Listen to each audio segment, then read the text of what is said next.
Hey, I'm Kayla with WTI, and if you're looking for a nice trail cam to watch wildlife or track a specific hunting location, you have to check out this one right here from Hwishare. This is a 4G cellular trail cam, and we love it because we don't have to go out to the trail cam to retrieve the pictures that we want to see of the wildlife that it captured. This trail cam can be mounted either with a bracket or the mounting strap. We specifically installed it with the mounting strap, and it was super easy to install. It also has a solar panel that recharges the battery, so you don't have to worry about the battery going out and not capturing that beautiful wildlife footage. The solar panel has a nice long cord, so you can make sure to install it in a location that gets plenty of sunlight to be able to recharge the trail cam.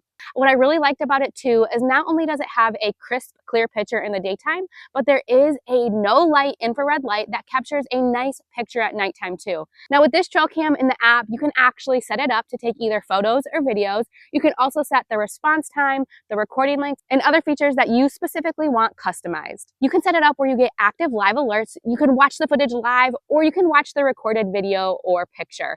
Whether you're using this trail cam to scope out a hunting location, or even just to watch what type of wildlife shows up in the woods, this is a really easy to use and convenient option. It produces a beautiful picture, and it's fun to watch live or recorded too. I would definitely recommend it, but that's just our point of view.